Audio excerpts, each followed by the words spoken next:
So are Springlocks actually dangerous? So to test this out, I decided to build my own spring lock. I wanted to make it out of wood, but I ended up hitting myself in the crotch with a piece of wood when I was cutting it. I saw it as like a sign to not use wood. So I decided to use metal, and I used aluminum because it's easy to bend and it's easy to drill into. And the dust that comes off of aluminum when you're cutting it, it smells so good. So I cut some pieces out, drilled some holes in, used some aluminum brazing rods, which I like to call my welding Duplo because I don't know how to regular weld. So I used a compression spring that was, I think, a capacity of 40 pounds, and it was done. This thing did a little bit of damage. I mean, it broke through glass, it cut through a banana, it shattered this egg, and it kind of did some damage to apples. But then it was the real test. I wanted to see if it could actually hurt me, and not gonna lie, it didn't do that much. I mean, this thing stung a little bit on my hand, but didn't really do that much damage.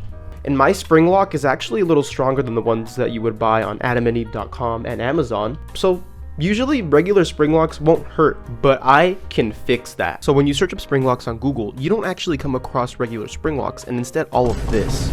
And something caught my eye. It's this diagram right here of the spring lock suit which pushes animatronic parts together from a game that I'm pretty sure needs no introduction at all. So I decided to make this thing.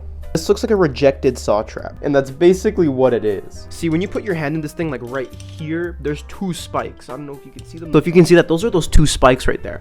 And when your hand gets caught in here, when your hand goes in these two things, your hand gets caught between those spikes, and when you have to move your hand out of it, it gets pretty bad. You know what? Let me show you. So let's just say that this bottle of Red 40 is your arm. Once the spring locks go off, your arm is pretty much stuck. And if you try to move, well... And then the worst part is that you can't get it out because it's stuck inside the bottle. The more you try to struggle, the more it comes out, and the more it's gonna rip through. Oh, it's bad.